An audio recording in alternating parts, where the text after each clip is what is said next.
তুমি বলো তো বিষ্ণু ইসা ইসলামের আচরণ কেমন ছিল, আমার নবীর আখলাক কেমন ছিল, ব্যবহার কেমন ছিল। কোরআন খুব প্রিসাইজলি আমাদেরকে জানায় এবং বলে যে ওয়া ইন্নাকা লাআলা খুলুকিন আযীম, and verily you are on a very good standard of character. এর অর্থ হচ্ছে নবী হে, নিশ্চয়ই আপনি নৈতিক চরিত্রের সর্বোচ্চ মানের উপর প্রতিষ্ঠিত। সুবহানাল্লাহ। চারিত্রিক মাধুর্যতা, চারিত্রিক নির্মলতা, উন্নত চরিত্র, সর্বোত্তম চরিত্র বলতে আমরা যা বুঝাই তার সবটা দিয়ে আল্লাহ তাআলা বিষ্ণু ইসা ইসলামের চরিত্রকে নির্মাণ করেছেন। বিষ্ণু ইসা ইসলামের মাথার চুল থেকে পায়ের নখ পর্যন্ত একটা কলমের কালির ডট ফেলার ক্ষমতা বিশ্বের কারণে, ঠিক কিনা বলেন? এজন্য আল্লাহ বলছেন ওয়া ইন্নাকা লাআলা খুলুকিন আযীম, নৈতিক চরিত্রের সর্বোচ্চ স্ট্যাটাস, সর্বোচ্চ মানে আপনি নবী হে প্রতিষ্ঠিত। এবং তিনি বলতেন ওয়া ইন্নামা বুইসতু লিউতাম্মিমা মাকারিমাল আখলাক, আমি উত্তম আচরণের পূর্ণতা দান করার জন্য এই পৃথিবীতে এসেছি, উত্তম চরিত্রের পূর্ণতা দিতে, চারিত্রিক পূর্ণতা দিতে, বিশ্ববাসীকে উত্তম চরিত্র শিখাবার জন্য এই পৃথিবীতে এসেছি। বিষ্ণু ইসা ইসলামের চরিত্রের চাইতে সুন্দর চরিত্র এই পৃথিবীতে কারো কি হতে পারে? আমরা তো আমাদের নেতাদের চরিত্রের ব্যাপারে বলি আমার নেতার চরিত্র ফুলের মতো, আসলে কোথায় কি বলতে হবে এই সেন্সটাই আমাদের নাই। আল্লাহু আকবার। বিষ্ণু ইসা ইসলামের চরিত্রের ব্যাপারে সঙ্গে আল্লাহ তাআলা সার্টিফাই করেছেন। এবং আম্মা জান আয়েশা রাদিয়াল্লাহু তাআলা আনহাকে যখন জিজ্ঞেস করা হতো যে হে আম্মা আপনি বলেন তো আমাদের নবীজির চরিত্র কেমন ছিল, কাইফা কানা খুলুকু রাসূলিল্লাহ, কেমন ছিল নবীর চরিত্র, সাহাবারা বড্ড আগ্রহ নিয়ে জিজ্ঞেস করতেন। আম্মা জান আয়েশা বলেছেন কানা খুলুকুহু আল কোরআন, বিষ্ণু ইসা ইসলামের চরিত্র ছিল কোরআনী চরিত্র। কোরআনে যা করতে বলা হয়েছে, যা করতে বারণ করা হয়েছে তা প্র্যাকটিক্যালি বিশ্বনবীর জীবনে সেটা করে দেখানো হয়েছে। এবং তিনি বলতেন ইনদামা রাসূলুল্লাহ সাল্লাল্লাহু আলাইহি ওয়াসাল্লাম ইয়ামশি আলাল আরদ কাআন্নাল কুরআন ইয়ামশি আলাইহা, বিষ্ণু ইসা ইসলাম যখন রাস্তা দিয়ে হেঁটে যেতেন as if a living Quran is walking on the street, মনে হতো একটা জীবন্ত কোরআন রাস্তা দিয়ে হেঁটে যাচ্ছে। এত সুন্দর ছিল বিষ্ণু ইসা ইসলামের চরিত্র। উনি যে নিজেই উত্তম আচরণের ছিলেন তাই নয়, তিনি সর্বোত্তম আচরণ যেন আমরা অর্জন করি এটার ব্যাপারে গুরুত্ব আরোপ করেছেন। রাসূল সাল্লাল্লাহু আলাইহি ওয়াসাল্লামকে জিজ্ঞেস করা হলো নবী হে, কোন জিনিস মানুষকে সবচেয়ে বেশি আল্লাহর জান্নাতে প্রবেশ করাবে? সুইলা রাসূলুল্লাহ সাল্লাল্লাহু আলাইহি ওয়াসাল্লাম আন আকসারি মা ইউদখিলুন নাস আল জান্নাহ, জিজ্ঞেস করা হলো নবী কোন জিনিস মানুষকে বেশি জান্নাতে ঢুকাবে? বিষ্ণু বললেন তাকওয়াল্লাহ ওয়া হুসনুল খুলুক, এক হচ্ছে আল্লাহর ভয়, আরেক হচ্ছে সুন্দর আচরণ। সুবহানাল্লাহ। তাহলে এই হাদিস থেকে বুঝলাম যারা বেশি নামাজ পড়বে তারা বেশি জান্নাতে ঢুকবে নাকি? নামাজ পড়তে পড়তে যারা কপাল কালো করে ফেলছে এরা ঢুকবে না? যারা হজ করতে করতে বড় হাজী সাহেব হয়েছে, জিকির করতে করতে হাতে 3-4টা তাসবিহ রেখেছে, তাদের কথা বলা হয়েছে। এগুলো নিঃসন্দেহে অনেক বড় আমল, কিন্তু সবচাইতে বেশি জান্নাতে প্রবেশ করাবে যে আমল, বিষ্ণু বললেন এক হচ্ছে আল্লাহর ভয়, আরেক হচ্ছে সর্বোত্তম আচরণ। প্রিয় ভাইরা, ইসলামের মেজাজটাকে চিনে নেন, ইসলামের এসেন্সটাকে বুঝে নেন। আমরা ভালো আচরণকে গুরুত্ব দিতে চাই না। অনেক নামাজি লোক দেখবে নামাজ পড়তে পড়তে কপালে কালো দাগ ফেলে দিছে, বাসায় বউয়ের সাথে খারাপ আচরণ করে, খিটখিটে মেজাজের, প্রতিবেশীর সাথে শুধু ঝগড়া, কলিগদের সাথে ঝগড়া, মারামারি, দুঃসম্পর্ক, এরকম আছে না নাই বলেন? আছে না? কিন্তু নামাজি, অনেক বড় হাজি, একদিনও কোরআন তেলাওয়াত মিস হয় না, তো এত ইবাদত করেও সে ইসলামের আসল এসেন্সটাকে ধরতে পারে নাই। বিষ্ণু বললেন সবচেয়ে বেশি জান্নাতে প্রবেশ করাবে যে দুটি আমল, একটি হচ্ছে তাকওয়াল্লাহ, আল্লাহর ভয়, আরেকটি হচ্ছে উত্তম আচরণ, সর্বোত্তম আচরণ। তো আমরা যেন উত্তম আচরণের অধিকারী হই, আমার স্ত্রীর সাথে যেন ভালো আচরণ করি, প্রতিবেশীর সাথে যেন ভালো আচরণ করি, ছেলে মেয়েদের সাথে যেন আমাদের অ্যাটিটিউডটা ভালো থাকে, আচরণটা ভালো থাকে, কলিগের সাথে যেন ভালো থাকে। বিশ্বনবীর আচরণ যেমন ছিল তেমন আচরণ যেন আমরা গড়ে তুলতে পারি। আওয়াজ করে পড়ুন আমিন। সুনানে আবু দাউদের এক বর্ণনা বিষ্ণু ইসলাম বলেন, খুব চমৎকার একটি হাদিস, মনোযোগ দিয়ে শুনুন। তিনি বলেন আনা যাঈনুন বিবাইতিন ফি রাবাদিল জান্নাতি লিমান তারাকাল মিরাআ ওয়া ইন কানা মুহিক্কান, আমি ওই ব্যক্তিকে জান্নাতের আঙ্গিনায় একটা ঘরের গ্যারান্টি দেই যে ব্যক্তি তর্ক করার সময় নিজে হক এটা জেনেও সে তর্ক থামিয়ে দেয়। অনেক সময় হয় না, অনেকে পায়ে পাড়া দিয়ে ঝগড়া করতে আসে, এরকম আছে না নাই? আপনি চুপচাপ দেখবেন একটা বাজে কমেন্টস করতেছে, আবার কমেন্টের নিচে কমেন্ট, আবার গালি, হ্যাঁ আছে না এরকম? বিষ্ণু বলেন নিজে হক এটা জানার পরেও আর যাতে তর্ক না বাড়ে, যে তর্ক থামিয়ে দেয় জান্নাতের আঙ্গিনায়, তাকে আমি একটা ঘরের গ্যারান্টি দেই। ওয়াবিবাইতিন ফি ওয়াসাতিল জান্নাতি লিমান তারাকাল কাযিবা ওয়া ইন কানা মাযিহান।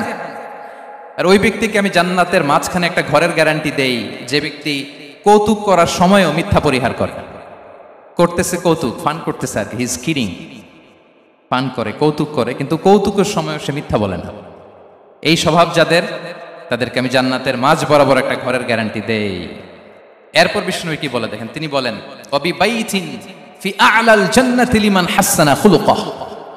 আর জান্নাতের একেবারে হাইস্ট পিক অফ প্যারাডাইস, জান্নাতের সর্বোচ্চ স্তরে আমি একটা ঘর বা একটা বাসভবনের গ্যারান্টি ওই ব্যক্তিকে দেই যে তার আচরণটা সুন্দর করেছে, যে সুন্দর আচরণের অধিকারী হয়েছে, তাকে জান্নাতের হাইস্ট পিকে আমি একটা বাসভবনের গ্যারান্টি দেই। তাহলে বলেন তো আমাদের আচরণটা সুন্দর করার দরকার আছে না নাই? এটা খুব ছোটখাটো একটা আমল, তাই না? কথা বলেন, দক্ষিণ কোরিয়া প্রবাসী ভাইরা আওয়াজ করে বলেন, এটা কি ছোট আমল? দেখলে সালাম দিব, সুন্দরভাবে কথা বলবো, ভালো উইশ করব, হ্যাঁ, হিংসা জিঘাংসা অহংকার থেকে মুক্ত থাকবো, খিটখিটে মেজাজের হব না, অলওয়েজ স্মাইলিং ফেস থাকবে আমার, হৃদ্যতাপূর্ণ আচরণ। এই কাজটা কি ছোট আমল? আওয়াজ করে বলেন, এই আমলটা কি ছোট না বড়? প্রিয় ভাইরা, বিষ্ণু ইসলাম সবার সাথে এরকম মাধুর্যতাপূর্ণ আচরণ করতেন, ছোট থেকে বড়, নারী থেকে পুরুষ, বন্ধু থেকে শত্রু, সবার সাথে সুন্দর আচরণ করতেন। এবং তার এই চমৎকার আচরণে মুগ্ধ হয়ে তার অনেক শত্রু মুহূর্তে তার বন্ধুতে পরিণত হয়েছে। তাহলে আসুন আমরা দেখি আমাদের প্রিয় নবীজির আচরণ কেমন ছিল। শুরুতেই আমরা দেখি যে শিশুদের সাথে বিষ্ণু ইসলাম কেমন আচরণ করতেন, সেটা আমরা শুনব। আমরা যদি থ্রু দ্য লেন্স অফ সিরা অথবা থ্রু দ্য লেন্স অফ সুন্না, সুন্নার লেন্স দিয়ে, আমরা তো এক একজন এক এক লেন্স লাগাই, তো দেখবেন যে সুন্দর একটা গ্লাস পরলে যেটা যেই কালার ওইটা দেখা যায়, কিন্তু নীল গ্লাস পরলে গোটা দুনিয়াটা, লাল গ্লাস লাগালে দুনিয়াটা। এই জন্য কোরআনের লেন্স দিয়ে আমরা বিশ্ব দেখি। কোন লেন্স দিয়ে বিশ্ব দেখব? We see the world through the lens of Quran. আজকের আলোচনাটা আমরা করব থ্রু দ্য লেন্স অফ সিরা, সিরাতের আলোকে, সুন্নার আলোকে দেখি বিষ্ণু ইসলাম শিশুদের সাথে তিনি কেমন আচরণ করতেন। বিষ্ণু ইসলামের কাছে যখন কোনো শিশু নিয়ে আসা হতো, তিনি তাহনিক করতেন। হাদিসে এসেছে, সিরায় এসেছে। তাহনিক কি? খেজুর চিবিয়ে খেজুরের মিষ্টি রস লালাসহ বাচ্চার মুখে লাগিয়ে দিতেন। আলেমদের কাছে, অনেক আলেমদের কাছে আসে, আমার কাছে অনেকে এসেছে বাচ্চাদেরকে নিয়ে, তো আমরা এই সুন্নার উপর আমল হিসেবে খেজুর চিবিয়ে এর রসটা মুখে ঢুকিয়ে দিয়েছি। বারাকা, বিষ্ণু ইসলামের বারাকা নেওয়ার জন্য আসতো ছোট্ট বাচ্চাদেরকে নিয়ে। মদিনায় যখন সাহাবারা হিজরত করলেন মক্কা থেকে, মুসলিমদের ঘরে সন্তান সন্ততি নাই, বাচ্চা কাচ্চা হয় না। ইহুদিরা টিটকারি করে, এই তো মুসলমানদের সন্তান নাই। সর্বপ্রথম যেই সন্তান হয়েছে তিনি হচ্ছেন আয়েশা রাদিয়াল্লাহু তাআলা আনহার বড় বোন আসমা বিনতে আবু বকরের ঘর উজাড় করে এক সন্তান এসেছে, পুত্র সন্তান, নাম হচ্ছে আব্দুল্লাহ। কি নাম? আব্দুল্লাহ ইবনে জুবাইর। তো আসমা আব্দুল্লাহকে কোলে নিয়ে বিষ্ণুনবীর কাছে আসলেন। বিষ্ণুনবী খেজুর চিবিয়ে ওনার লালা মিশ্রিত রস খেজুর সহ মুখে লাগিয়ে দিলেন। তো আসমা সবসময় গর্ব করে বলতেন যে আমার সন্তানের পাকস্থলীতে সর্বপ্রথম যেটা ঢুকেছে এটা হচ্ছে বিষ্ণুনবীর লালা মিশ্রিত খেজুরের রস। আল্লাহু আকবার। বাচ্চারা আসলে বিষ্ণুনবী তাহনিক করতেন, এবং এটা ল্যাবরেটরিক্যালি প্রুভড, সায়েন্টিফিক্যালি প্রুভড যে বাচ্চার জন্মের পরে এরকম মিষ্টি দিলে, স্পেশালি ডেটস নির্যাস যদি দেয়া হয়, তাহলে এটা তার ইমিউন সিস্টেম বাড়ায়, রোগ প্রতিরোধ ক্ষমতা বাড়ায়, তার ব্লাড সার্কুলেশন বাড়ায়, রক্ত সঞ্চালন বাড়ায়। বিষ্ণুনবী এটা করতেন। অনেক মায়েরা বরকতের জন্য বিষ্ণুনবীর কোলে বাচ্চা দিতেন। অনেক বাচ্চা বিষ্ণুনবীর কোলেই পেশাব করেছে, হাদিস সাক্ষী। ওখান থেকে মাসালা এসেছে, মেয়ে বাচ্চা পেশাব করলে কিভাবে ক্লিন হবে, ছেলে বাচ্চা পেশাব করলে কিভাবে ক্লিন হবে। বিষ্ণুনবী কোলে নিয়েছেন, পেশাব করে দিয়েছে ভরায়া। আল্লাহু আকবার। বাচ্চাদের মাথায় তিনি হাত বুলিয়ে দিতেন। যেই বাচ্চার মাথায় বিষ্ণুনবী হাত বুলাতেন, ওই বাচ্চার মাথায় খুব বেশি বেশি চুল গজাতো। সুবহানাল্লাহ পড়বেন না? এক ভণ্ড, সেও ছিল নবী দাবিদার, মুসাইলামাতুল কাযযাব। সে নবীকে কপি করত, নবী যা যা করতো তাই করত। তো সেও তার এলাকায় অনেক বাচ্চাদের মাথায় হাত বুলাই দিতে শুরু করলো, যে মোহাম্মদ বাচ্চার মাথায় হাত বুলালে বাচ্চার মাথায় চুল বড় হয়, আমিও তাই করতাম। সে বলতো আমিও নবী। সে বলতো নবু আনিস শুনলি ওয়ানিস শুনলাকে মোহাম্মদ, হে মোহাম্মদ, নবু তোমার অর্ধেক আমার অর্ধেক। কি মামুর বাড়ির আবদার দেখছেন? বলে আমারটা আমাকে বুঝিয়ে দাও। তো নবীকে কপি করত। বিশ্বনবী কুয়ার মধ্যে লোনা পানির কুয়ায় থুতু ফেললে মুহূর্তে লোনা পানির কুয়া মিঠা পানির কুয়ায় পরিণত হতো। তো এই বদমাসটা যখন কপি করে থুতু মারছে ওদের এলাকার কুয়ায়, ওটা ছিল মিঠা পানি, ওটা মুহূর্তের মধ্যে লোনা পানির কুয়া হয়ে গেছে। তো বিশ্বনবীকে কপি করে সে তার এলাকার নবজাতক বাচ্চাদের মাথায় যখন হাত বুলিয়ে দিতে শুরু করলো, পরবর্তীতে দেখা গেল ওই বাচ্চাগুলো আজীবন ছিল টাক মাথা। চুল বাড়বে তো দূরের কথা, এদের মাথায় চুলই ওঠে নাই। আল্লাহু আকবার, মুজিজাতুন নবী। বিষ্ণু মাথায় হাত বুলিয়ে দিতেন, বাচ্চাদেরকে চুমু খেতেন। আপনারা বাচ্চাদেরকে কোলে নেবেন, আদর করবেন, চুমু খাবেন, বিষ্ণুবীর সুন্নাহ এটা। বাচ্চাদের সালাম দিতেন, মাঝে মাঝে বাচ্চাদের সাথে মজা করতেন, তাদের সাথে খেলাধুলা করতেন। বাসার সময় পেলে এটা করবেন, ছেলেমেয়েদেরকে নিয়ে খেলতে নেমে যাবেন। শুধু বাচ্চাদের সাথে ফান করতেন এমন না, ভুল দেখলে শুধরে দিতেন। এক ছোট্ট বাচ্চা কোলে বসে খাবারের প্লেট থেকে এখান থেকে ধরে ওখান থেকে ধরে, তাও বাঁ হাতে। বিষ্ণু বললেন, ইয়া গোলাম সাম্মিল্লাহ, বিসমিল্লাহ বলো। কুলবি ইয়ামিনি, বাঁ হাতে নয় ডান হাতে খাও। ওয়া কুল মিম্মা ইয়ালিক, আর এদিক সেদিক থেকে নয়, তোমার সামনে যেটা আছে ওটা খাও। সুবহানাল্লাহ, শুধরে দিতেন। সাদাকার খেজুরের স্তূপ ছিল, জাকাতের খেজুর। হাসান রাদিয়াল্লাহু তাআলা আনহু, বিষ্ণু ইসলামের দহিত্র, ছোট্ট মানুষ, হাঁটতে হাঁটতে যে খেজুরের স্তূপের দিকে খেজুর নিয়ে খেলতে যায়, হঠাৎ একটা খেজুর খেতে আরম্ভ করলেন। বিষ্ণু বললেন, কেখ কেখ, থামো থামো, ওয়াক থু থু। আমরা যে বাংলা ওয়াক থু বলি, এটার আরবি হচ্ছে কেখ, মানে এই নানা ভাই রাখো রাখো রাখো। আলা তাআলাম ইন্না লা নাকুলুস সাদাকাহ, নানা ভাই তুমি জানো না আমরা হাশিমি খানদানের, আমরা সাদাকার মাল খেতে পারি না। আঙ্গুল ঢুকিয়ে মুখ থেকে খেজুর বের করে দিলেন।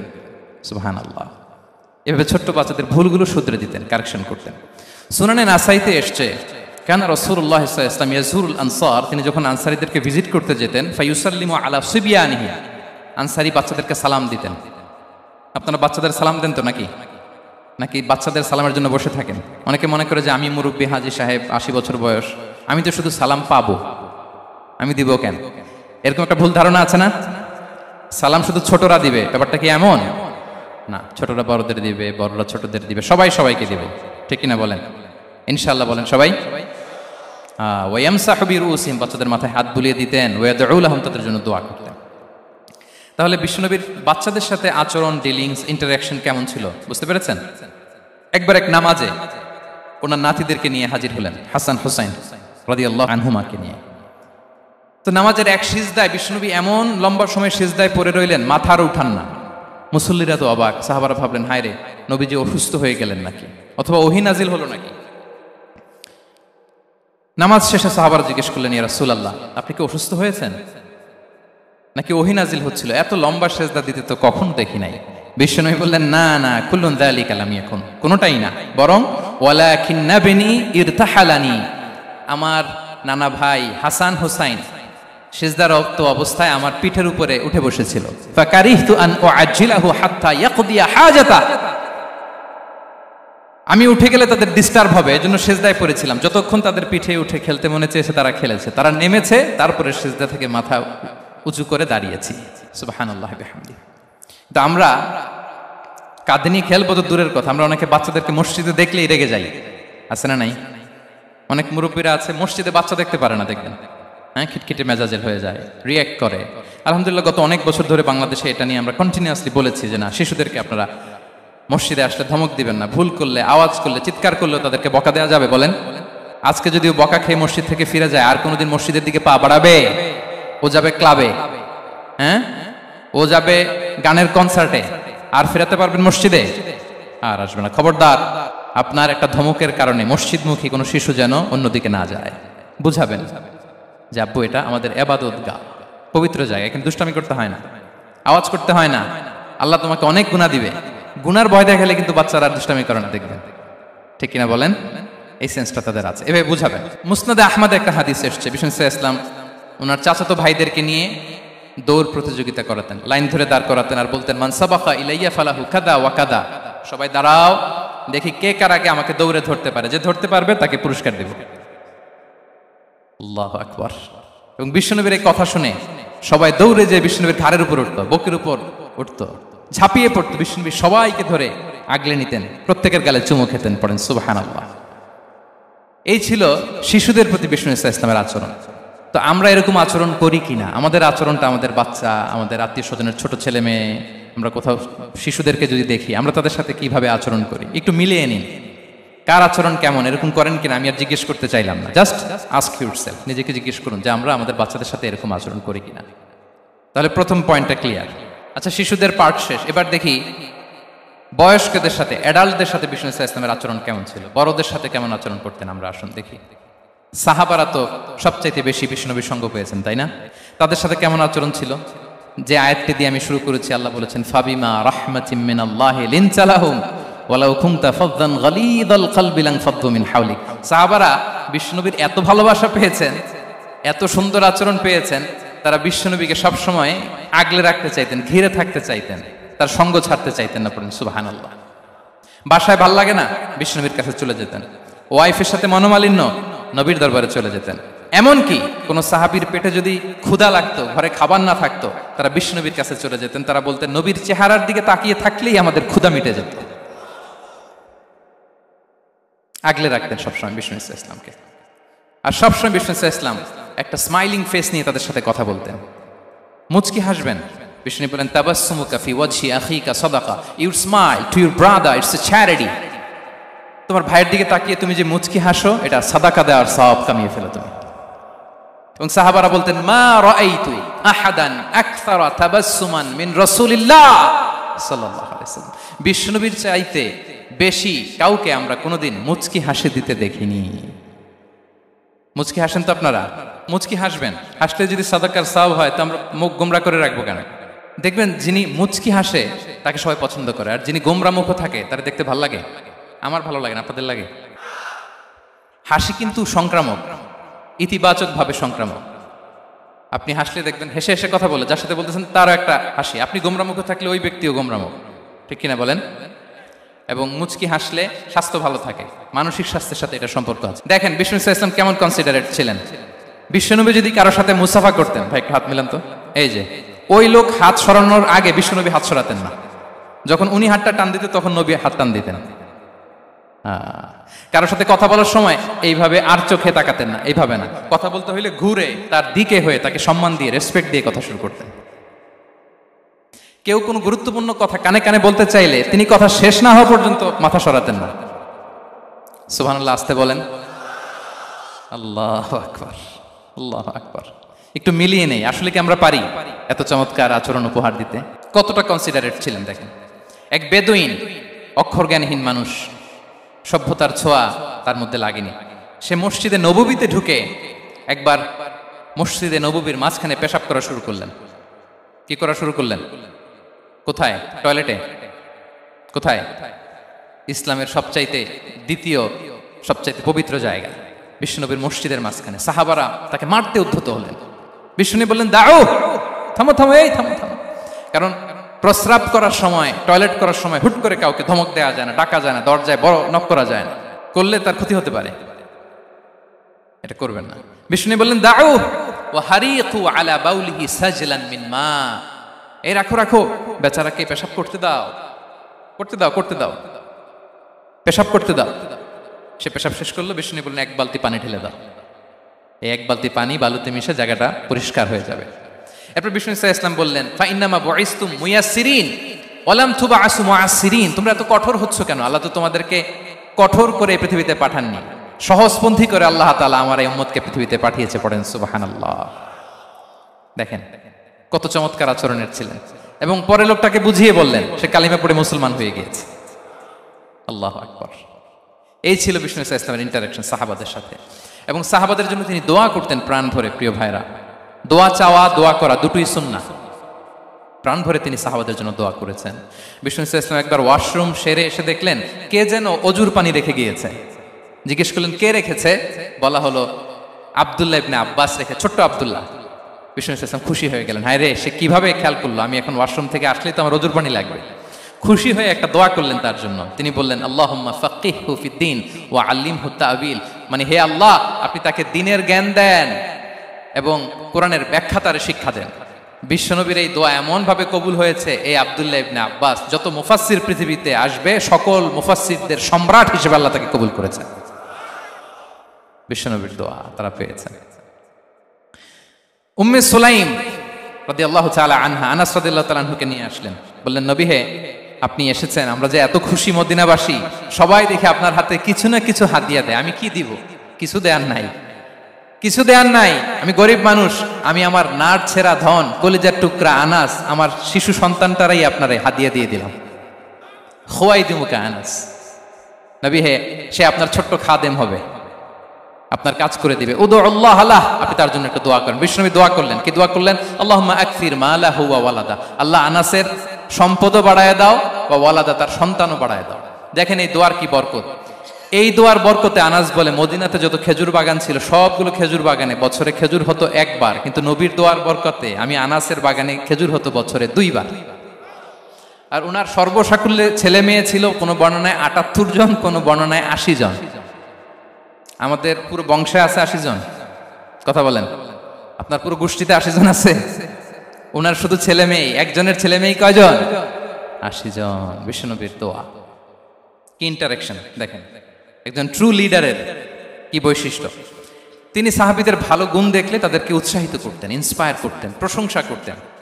আবু মুসা আল-আশআরী রাদিয়াল্লাহু তাআলা আনহু, তিনি রাত জেগে চমৎকার কণ্ঠে তেলাওয়াত করতেন। একদিন তার ঘরের পাশ দিয়ে বিশ্বনবী যাচ্ছিলেন, পরের দিন বললেন, আবু মুসা, আমি কিন্তু তোমার কণ্ঠ শুনেছি, বড় সুরেলা গলা তোমার। লাকাত উতিতা মিজমারান মিন মাজামিরি আলি দাউদ, দাউদ নবীর গলায় আল্লাহ যে সুরের ঝংকার দিয়েছেন, এই উম্মতের মধ্যে আল্লাহ তোমার গলায় সেই সুরের লহরী ঢেলে দিয়েছেন।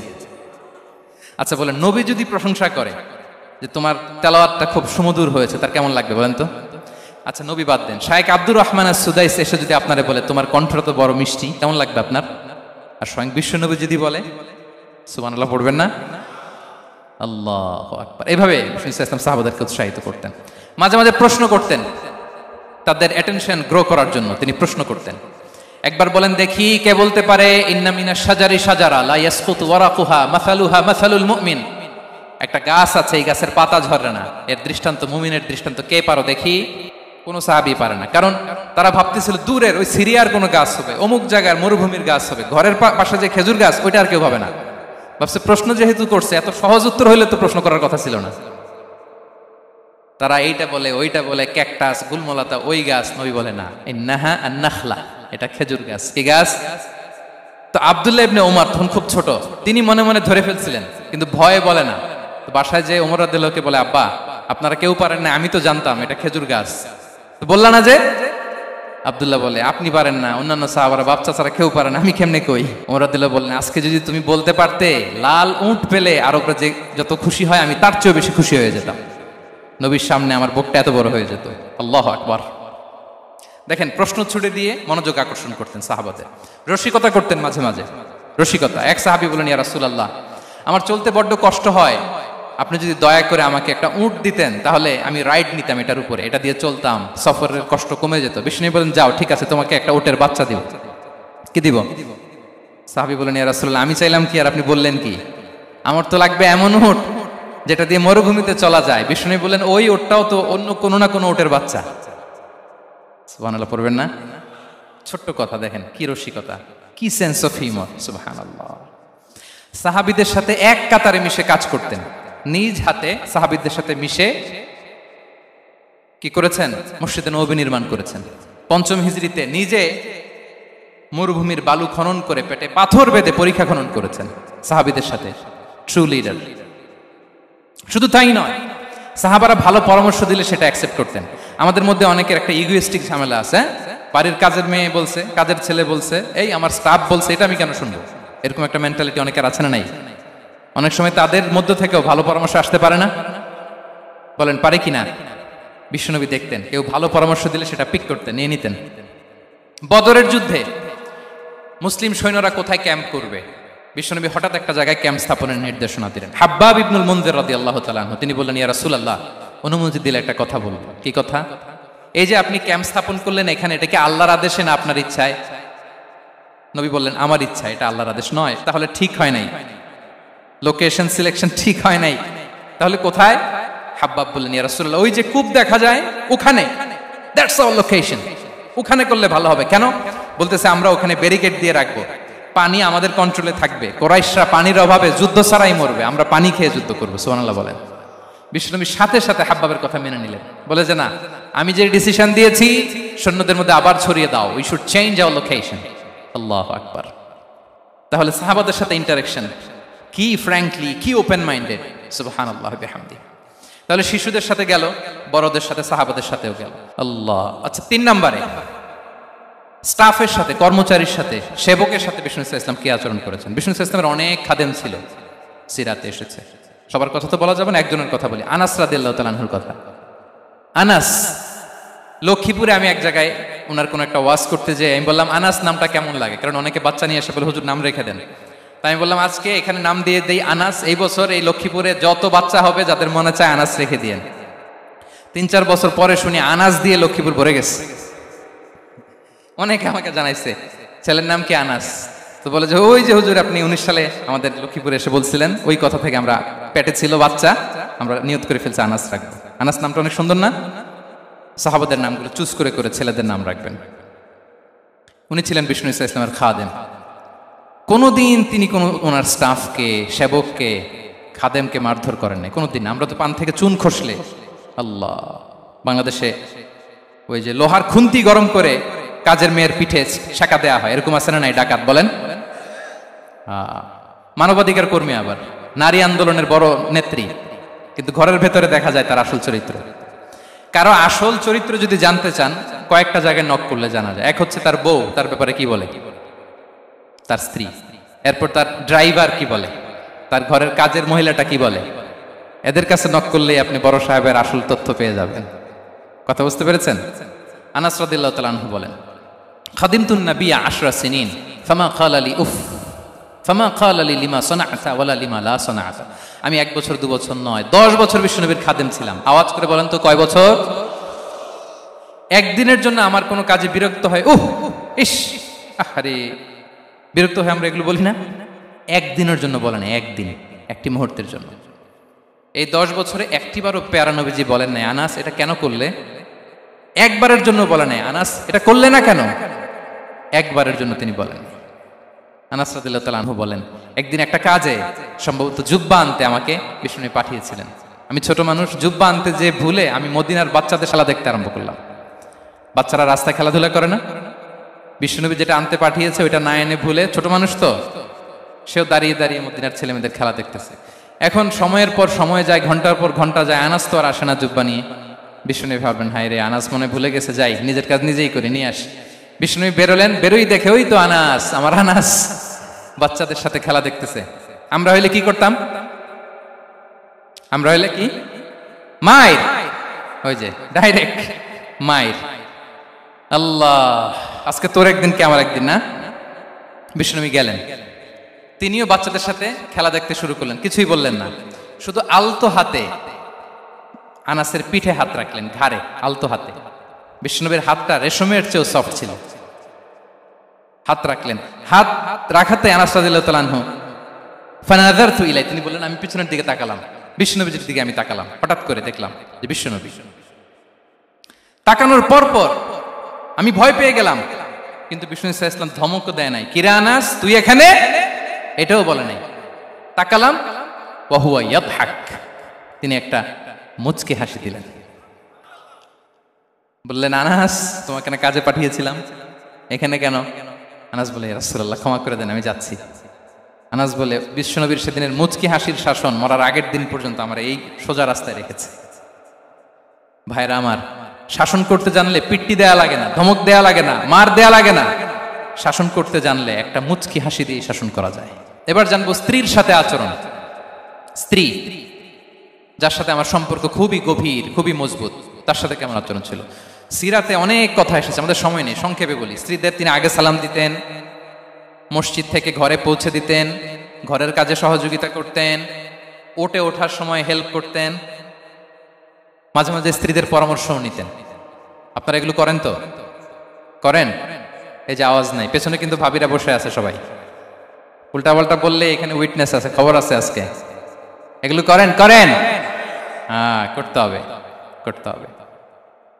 বিষ্ণু ইসলাম নিজ হাতে ঘরে উটের দুধ দহন করতেন, রুটি সেকা দিতেন, কাপড় সেলাই করতেন, এই কাজগুলো করতেন।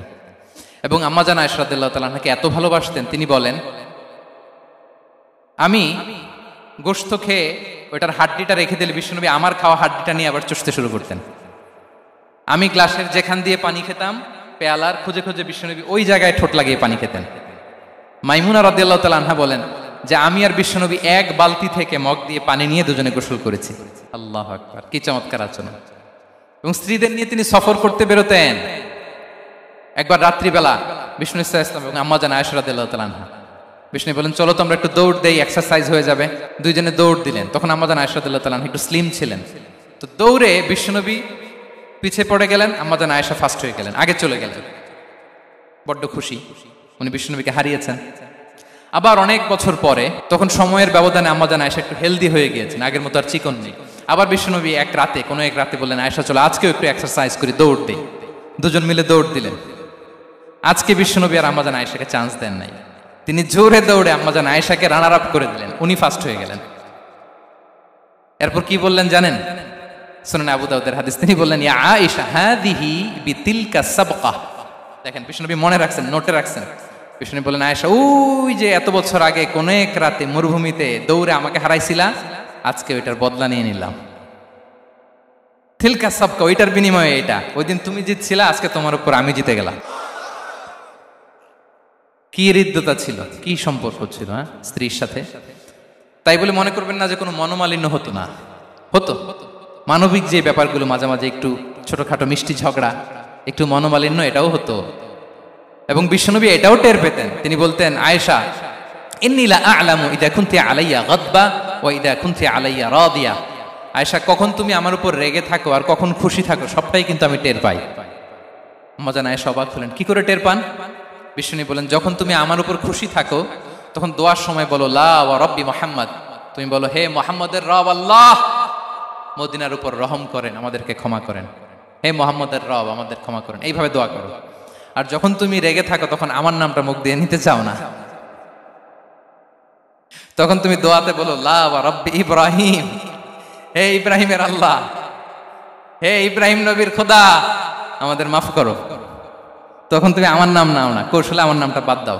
আমাদের আয়েশা বলেন, ইয়া রাসূলুল্লাহ মা আহজুরু ইল্লা ইসমাক। নবী হে, আমি তো আপনার নামটাই শুধু মুখ থেকে বাদ দেই, আমার হৃদয় থেকে তো কখনো আপনারে বাদ দিতে পারি না। এটা ঠিক, তখন রেগে থাকি, আপনার নামটা মুখে নেই না, কিন্তু হৃদয় থেকে তো আপনাকে সরাতে পারি না। সুবহানাল্লাহ। এই ছিল বিষ্ণুবীর সাথে স্ত্রীদের সম্পর্ক। প্রিয় ভাইরা, আমরা যদি একটু দেখি প্রতিবেশীর সাথে কেমন আচরণ করতেন। নেইবার, বিষ্ণু বলতেন মান কানা ইউমিনু বিল্লাহি ওয়াল ইয়াউমিল আখির ফালইউকরিম দাইফা, যে আল্লাহ বিশ্বাস করে, আখিরাতে বিশ্বাস করে, সে যেন প্রতিবেশীকে সম্মান করে। এবং একবার আবু যার আল গিফারি রাদিয়াল্লাহু তাআলা আনহুকে বিষ্ণু ইসলাম বলেন, আবু যার ইদা তাবাখতা মারাকান ফাআকসির মাআ। হে আবু যার, তুমি যদি কখনো ঝোল তরকারি রান্না করো, ঝোলের তরকারি খাইছেন? আপনাদের সাউথ কোরিয়াতে তো বিখ্যাত একটা ঝোলের তরকারি আছে, কি নাম যেন, মাছের মেয়ংথাম। আমরা একটা শব্দ শিখছিলাম, কি যেন বলে, খামসা হামনিদা। কয়েকটা শব্দ শিখাই দিছে ভাইরা আমাকে। তো এই যে নামটা বললাম, ঝোলের মধ্যে ট্যাংরা মাছ, শিং মাছ ঝোল দেয়া একটা তরকারি।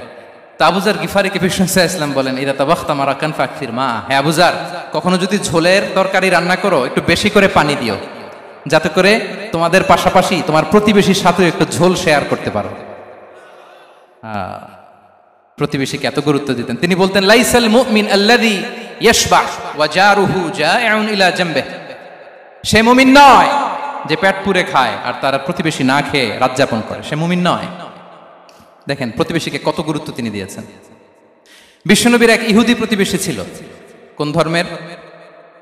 সবাই বলেননি, একসাথে আওয়াজ করে বলেন, কোন ধর্মের প্রতিবেশী? ওই ইহুদির এক ছেলে বিশ্বনবীর কিছু কাজ করে দিতেন। অনেকদিন হলো ছেলেটা আসে না, খোঁজ নিলেন, শুনলেন সে অসুস্থ। শুনলেন ইহুদি ছোট্ট ছেলেটা কি, বিশ্বনবী দেখতে গেলেন। মুসলিম শিশুকে দেখতে গেলেন নাকি? কোন ধর্মের শিশু? তার মানে আপনার প্রতিবেশী যদি হিন্দু হয়, বৌদ্ধ হয়, খ্রিস্টান হয়, দ্যাট ডাজন্ট ম্যাটার, আপনি তার বিপদে আপদে পাশে থাকবেন। এটাই ইসলামের শিক্ষা, ঠিক কিনা বলেন? এই যে আপনাদের এখানে বুদ্ধিস্ট নেইবার আছে, হিন্দু নেইবার আছে, খ্রিস্টান নেইবার আছে, তারা বিপদে পড়লে তো আপনার যাওয়ার দরকার নেই না? যাবেন, খোঁজ খবর নিবেন, ভিজিট করবেন, পাশে দাঁড়াবেন। আপনি যে তাদের খোঁজ খবর নিতেছেন, মুসলিম হয়েও আপনি এত চমৎকার আচরণের, এটা দেখেই অনেকে কালিমা পড়ে মুসলমান হয়ে যাবে। এটাই তো দ্য বিউটি অফ ইসলাম, ইসলামের সৌন্দর্য। বিশ্বনবী হিন্দু মুসলিম ইহুদি বাছেন নাই, ছোট্ট ইহুদিটাকে দেখতে গেলেন। যে দেখে হায় রে, কাতর হয়ে সে বিছানায় মৃত্যু শয্যায় শুয়ে আছে, বাচ্চাটার মাথায় হাত বুলিয়ে দিলেন। হাত বুলিয়ে বাচ্চাটাকে, ইহুদি বাচ্চাটাকে বললেন, আসলিম, হে শিশু তুমি ইসলাম ধর্ম গ্রহণ করো। এখন ছোট্ট মানুষ, তার বাবা আবার পাশে দাঁড়িয়ে আছে, আব্বা কি বলে না বলে, সে নাযারা ইলা ওয়াজহি আবি, বাবার দিকে তাকালেন।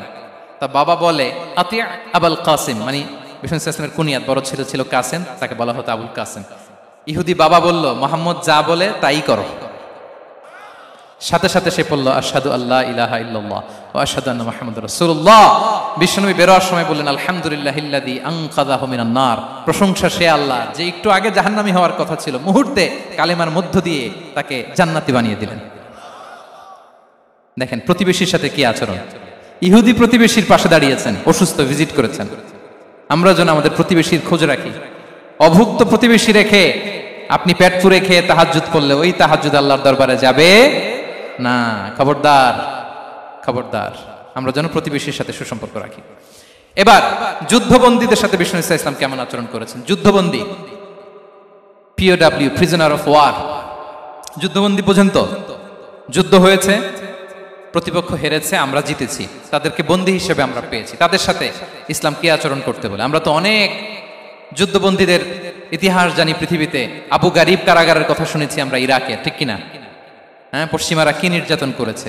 আমরা কিউবার গুয়ান্তানামো বের কথা শুনেছি, কি অমানবিক নির্যাতন তারা করেছে, কি টর্চার সেল তারা ওখানে করেছিল। সম্প্রতি আমরা আমাদের বাংলাদেশে আয়নাঘরের কথাও শুনেছি। তো আয়নাঘরে যাদেরকে টর্চার করা হয়েছে এরা যুদ্ধবন্দী? এরা তো কারাবন্দী, তাও অন্যায়ভাবে। এনফোর্স ডিসঅ্যাপিয়ারেন্স ছিল, অন্যায়ভাবে তাদেরকে গুম করা হয়েছে। অন্যায়ভাবে বছরের পর বছর যাদেরকে এভাবে কষ্ট দেয়া হয়েছে, ফ্যামিলি থেকে দূরে রাখা হয়েছে, কিয়ামতের দিন তাদেরকে আল্লাহ জালেমের কাতারে দাঁড় করাবে। ইসলাম কারাবন্দীদের দূরের কথা, যুদ্ধবন্দীদের সাথে ভালো আচরণের কথা বলেছে। আল্লাহ বলেন, ওয়া ইউতঈমুনা আত-তাআমা আলা হুব্বিহি মিসকিনাও ওয়া ইয়াতীমান ওয়া আসীরা। বিশ্বাসীরা গরিব দুঃখীদের যেমনি খাবার খাওয়ায়, যুদ্ধবন্দীদেরও খাবার খাওয়ায়, যুদ্ধবন্দীদেরও খাবার খাওয়ায়। এবং বিষ্ণু বলেছেন, ইস্তাউসু বিল উসারা খায়রা, যুদ্ধবন্দীদের সাথে তোমরা ভালো আচরণ করো। বদরের যুদ্ধে 70 জন বন্দী হয়ে আসলো। বিষ্ণুনবী 70 জনকে সাহাবাদের মধ্যে ভাগ করে দিলেন, বললেন তোমরা খারাপটা খাবে, বন্দীদেরকে ভালোটা খাওয়াবে। কি নমুনা স্থাপন করেছে ইসলাম। সুমামা ইবনে উসাল রাদিয়াল্লাহু তাআলা আনহু নামে এক যুদ্ধবন্দীর ছোট্ট ঘটনা বলে আমি পয়েন্টটা শেষ করছি। ইয়ামামার বড় লিডার ছিলেন, যুদ্ধবন্দী হয়ে মদিনায় আসলেন, নাম সুমামা ইবনে উসাল রাদিয়াল্লাহু তাআলা আনহু। তখন মুশরিক ছিলেন, যুদ্ধবন্দী হিসেবে আনা হলো। তাকে মসজিদে নববীর পিলারের সাথে রশি দিয়ে বাঁধা হলো। বিষ্ণু বললেন, সুমামা কি অবস্থা তোমার, কেমন লাগে, তোমার সাথে কেমন আচরণ করা হবে বলো। বললেন, মুহাম্মদ তুমি চাইলে মারতেও পারো, বাঁচিয়েও রাখতে পারো। বিষ্ণু বললেন, সুমামা এ দুনিয়াটাই শেষ নয়, আখিরাতে বিশাল এক জগৎ পড়ে আছে। তুমি যদি শাহাদা বাক্য পড়ো আমাদের ভাই হয়ে যাবা, তোমার সেফটি সিকিউরিটির দায়িত্ব আমাদের, আমরা তোমরা সবাই মিলে এক। তারপর একে একে বিশ্বনবী তার সাথে ইসলামের সৌন্দর্যগুলো তুলে ধরলেন, সালাত কি, জাকাত কি, এগুলো বুঝালেন। বাড়িতে যেয়ে বললেন সবচেয়ে ভালো খাবার রান্না করো, একজনকে দিয়ে মসজিদে পাঠালেন। যুদ্ধবন্দীর সাথে কি আচরণ দেখছেন। এরপরের দিন বিশ্বনবী আবার তাকে ইসলামের দাওয়াত দিলেন। এরপর বাড়িতে এসে একজনকে বললেন, যাও আমার ওই উটের দুধ দহন করে তাকে এক পেয়ালা গরম দুধ দিয়ে আসো। আমরা জামাইকেও তো এরকম সমাদর করি না, কি বলেন। তৃতীয় দিন বিশ্বনবী আবার খাবার নিয়ে গেলেন, আবার ইসলামকে তুলে ধরলেন। সুমামা তো অবাক, যুদ্ধবন্দীদের সাথে মুসলমানরা এরকম আচরণ করে। 3 দিন ধরে লাগাতার যখন ইসলামকে প্রেজেন্টেশন শেষ, বিষ্ণু বললেন, যাও এবার সুমামা ইবনে উসালের রশিটা খুলে তাকে ছেড়ে দাও। সাহাবারা বললেন, বলেন কি ইয়া রাসূলুল্লাহ, ভয়ঙ্কর, বিশ্বাসঘাতকতা করবে, মেরে ফেলবে আমাদের। বিষ্ণু বললেন, না আমি যা জানি তোমরা তা জানো না, ছেড়ে দাও। সুমামাকে ছেড়ে দেয়া হলো। সুমামা বের হলেন মসজিদ থেকে, ফিরে তার ভূখণ্ড, তার এলাকা ইয়ামামাতে তিনি গেলেন না। মদিনার মসজিদ নবীর পাশে খেজুর বাগানের পাশে তিনি অজু করলেন, গোসল করলেন, অজু করলেন।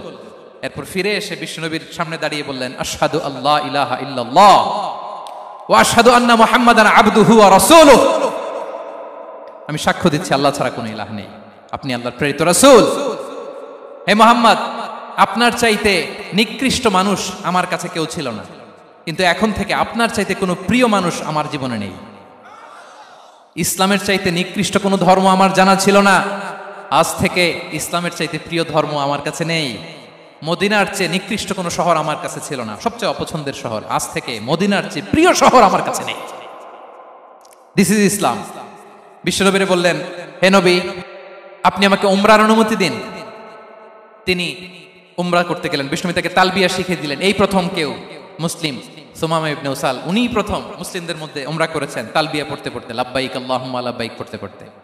উমরা করার শেষে ইয়ামামা থেকে গম আসতো মক্কায়, ওই গম পিষে রুটি বানিয়ে মক্কাবাসী খেয়ে বেঁচে থাকতো। উনি ঘোষণা দিলেন, মুহাম্মাদের অনুমতি ছাড়া ইয়ামামার একটি গমের দানা আজ থেকে মক্কায় পৌঁছবে না। সুবহানাল্লাহ পড়বেন না? এই যে আমেরিকা যে ইকোনমিক স্যাংশন দেয়, এটা শিখছে উমামা ইবনে উসাল রাদিয়াল্লাহু তাআলা আনহুর কাছ থেকে। আল্লাহু আকবার। তিনি বললেন, একটা গমের দানা পচবে না। ওনারা আর রুটি খেতে পারে না, গমের দাম বেড়ে গেল। বিশ্বনবীর কাছে চিঠি লিখে পাঠালেন, হে মুহাম্মদ, তুমি যদি উমামারে না বলো আমরা না খেয়ে মরবো। পরে বিশ্বনবীর হস্তক্ষেপের মধ্য দিয়ে আবার ইয়ামামা থেকে গম আসা শুরু হয়েছে। সুবহানাল্লাহ পড়েন। প্রিয় ভাইয়েরা, তাহলে বন্দীদের সাথে, যুদ্ধবন্দীদের সাথে বিশ্বনবীর আচরণ কেমন ছিল টের পেয়েছেন? ভিক্ষুকের সাথে কি আচরণ? বিশ্বনবী কখনো না বলতে পারতেন না। কেউ হাত পাতলে কি বলতে পারতেন না? পারতেন না। এক ভিক্ষুক এসে বলে, এই মুহাম্মদ দাও, তোমার কাছে কি আছে দাও। নবী তখন চাদর পরা ছিলেন। চাদর ধরে এমন জোরে টান দিছেন, বিশ্বনবীর ঘাড়ের চামড়া এখানে ছিঁড়ে গেছে, চামড়ায় দাগ পড়ে গেছে।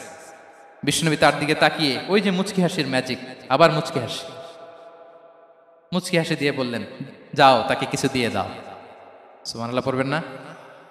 আচ্ছা, ভিক্ষা করতে আইসা যদি আপনার জুব্বা ধরে টান মারে, জামার কলার ধরে টান মারে, এই দে, কি করবেন বলেন? ওই যে মায়ের, মানে ডানে ভাই আর কোনো সলিউশন নাই, খালি মায়ের, আইজো মায়ের খাইলো মায়ের।